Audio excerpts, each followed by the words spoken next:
Y2K crisis. Called the Y2K. A Y2K problem. Of Y2K.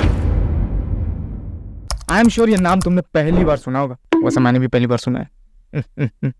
नहीं, दूसरी बार actually, क्योंकि पहली बार रिसर्च करते टाइम सुना ना। बकवास जोक, मत हंसना इस पे।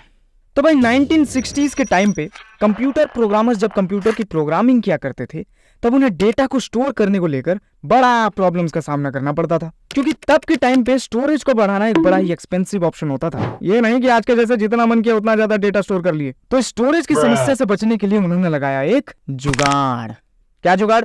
तो जुगाड़ ये कि भाई हम डेटा पूरा नहीं बल्कि शॉर्ट में स्टोर करेंगे, तो इससे काफी स्टोरेज का खर्चा बच जाएगा। मतलब कि जैसे मान लो अगर हमें दिखाना है साल 1970, तो हम दिखाएंगे सिर्फ 70। अगर हमें दिखाना है साल 1980, तो हम दिखाएंगे सिर्फ 80। देखा, वेरी चालाक ब्रो, वेरी चालाक। नॉट वेरी एक्चुअली, क्योंकि इस आइडिया ने भले ही स्टोरेज वाली प्रॉब्लम तो सॉल्व कर दी, पर इस बात से अनजान थे कि फ्यूचर में उन्हें इसी आइडिया की वजह से बिलियंस ऑफ डॉलर का फटका लगने वाला है। कैसे? तो भाई देखो, 90s के डेकेड से पहले तक तो सब ठीक था, बहुत बढ़िया। मगर 90s के बाद कई प्रोग्रामर्स ने ये रियलाइज किया कि यार ये कंप्यूटर साल 1998 को तो 98 दिखाएगा, 1999 को 99 दिखाएगा, लेकिन ये साल 2000 को क्या दिखाएगा? तो कई प्रोग्रामर्स तो तुम जैसे जाहिलों ने जवाब दिया कि 0 0 सिंपल, गवार। लेकिन कई स्मार्ट प्रोग्रामर्स ने कहा कि तू गवार, क्योंकि स्टोरेज बचाने के लिए तो 19 तो हमने प्री बिल्ड करवा दिया था बे। तो इसका मतलब जब ये कंप्यूटर 0 0 दिखाएंगी, तो उनसे उनका मतलब साल 2000 से नहीं बल्कि साल 1900 से होने वाला है, यानी कि 100 साल पीछे। अब ये सुनने में तो बड़ा बकवास प्रॉब्लम लग रहा होगा तुमको, लेकिन उस समय के डिजिटल हब मानी जाने वाली कंट्रीज जैसे कि अमेरिका और यूनाइटेड किंगडम की तो फटी पड़ी थी, क्योंकि उस समय बैंकिंग, एयरलाइन, एनर्जी, ऐसे कई सारी इंडस्ट्रीज थी जो कि कंप्यूटर्स पे ही रिलाइड थी। सोचो अगर ये क्राइसिस सच में हो जाता तो 100 साल के बैकलॉग में चले जाते। इतना ही नहीं, इस क्राइसिस से होने वाली एस्टिमेटेड लॉस थी $300 to $600 billion and world wide up to $1 trillion. जमीन खिसक जाओगे बेटा अब। और इसी क्राइसिस को Y2K क्राइसिस कहते हैं, यानी कि ईयर 2000 क्राइसिस। Y2K बग में सबसे बड़ी प्रॉब्लम ये थी कि इन कंप्यूटर्स के प्रोग्राम को लिखने के लिए जिस प्रोग्रामिंग लैंग्वेज का इस्तेमाल किया गया था, वो 90s के दशक से पहले ही आउटडेटेड हो चुकी थी, और अमेरिका में बहुत कम ही ऐसे प्रोग्रामर्स थे जो इस लैंग्वेज को समझते थे, और साथ ही वो बड़े महंगे प्रोग्रामर्स भी थे। And if you are wondering, the language was COBOL। मगर इस बग को फिक्स करने के लिए नियरली 180 बिलियन लाइंस के कोड को लिखना था, जिसके लिए एस्टिमेटेड 1000 या 2000 नहीं बल्कि 1.1 मिलियन प्रोग्रामर्स की जरूरत पड़ने वाली थी। अब भाई ये तो बहुत बड़ी समस्या थी।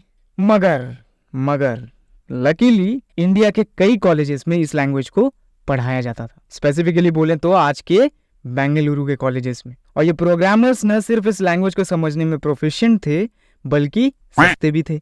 और थोड़ा प्राउड हो लो इस मोमेंट पे, क्योंकि इस बड़े से क्राइसिस को सॉल्व करने में इन्हीं प्रोग्रामर्स का बहुत ही बड़ा हाथ था। हालांकि बहुत से लोग आज भी इस बग को एक होक्स मानते हैं, मगर उस टाइम के अमेरिका के प्रेसिडेंट बिल क्लिंटन ने कहा था that the first challenge of the 21st century has successfully been met. और इसी इंसिडेंट के बाद से बेंगलुरु में एक IT बूम देखने को मिला, जिसके बाद से दुनिया भर के कई बड़े स्टार्टअप्स जैसे कि याहू, गूगल, अमेजॉन, वॉलमार्ट ने अपने ऑफिसेस को बेंगलुरु में सेटअप किया। Today, Bengaluru is the home to nearly 5,000 to 7,000 startups and is also popularly known as, you know it, the Silicon Valley of India और the IT capital of India।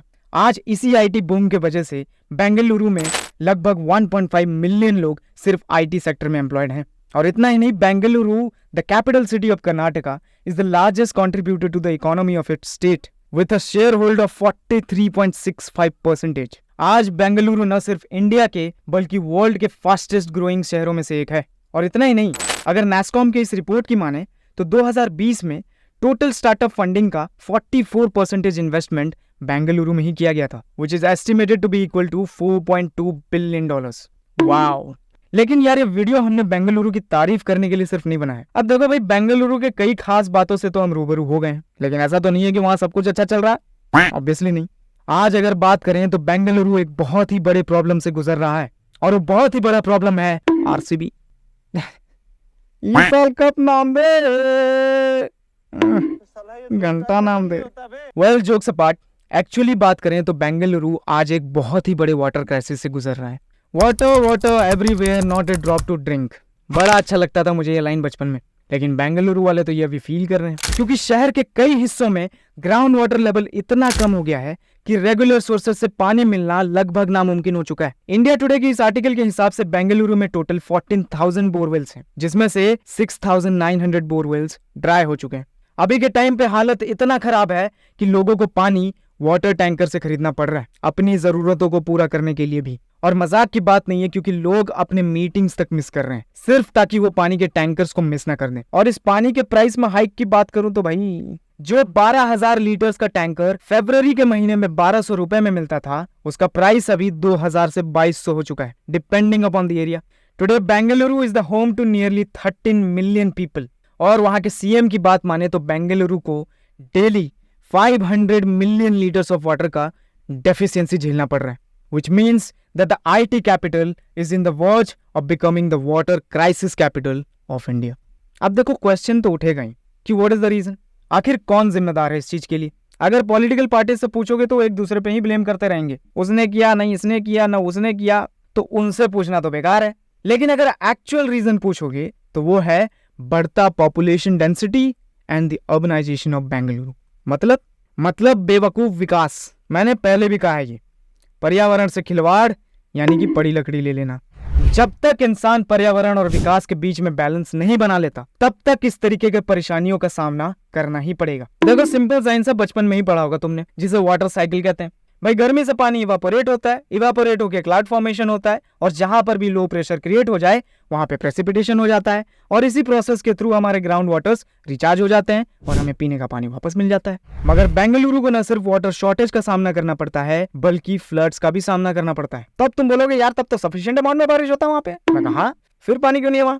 तो अब मैं समझाता हूं तुमको, बहुत सिंपल है। तो पानी को वापस ग्राउंड में जाने के लिए मिट्टी की जरूरत पड़ती है, ना कि कंक्रीट वाले रोड की। तो जाहिर सी बात है ना कि वो पानी कभी वापस जमीन में जा ही नहीं पा रहा, तो ग्राउंड वाटर क्या खाक से रिचार्ज होगा? पानी पिएंगे, उल्टा लोग बढ़ते ही जा रहे हैं वहां पे। As I have already mentioned that the population is nearly 13 million. देखा, विकास तो अच्छी चीज है, मगर एक तरफा विकास हमेशा सर्वनाश को ही जन्म देगा।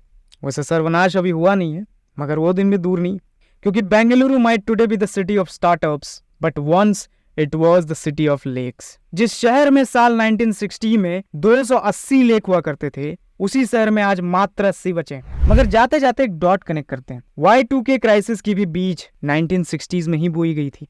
उस क्राइसिस से तो हमें हमारे प्रोग्रामर्स ने बिना बताए ही बचा लिया था। आज फिर से एक क्राइसिस बेंगलुरु के सामने है, और प्रोग्रामर्स की संख्या पहले के मुकाबले कई गुना ज्यादा है। मगर अनफॉर्चुनेटली इस क्राइसिस से बचने के लिए प्रोग्रामर्स की नहीं, बल्कि पीपल की जरूरत है। And Bengaluru has a lot of people, but the question is can they become public? सवाल तुम पे छोड़ता हूं। Thanks for watching.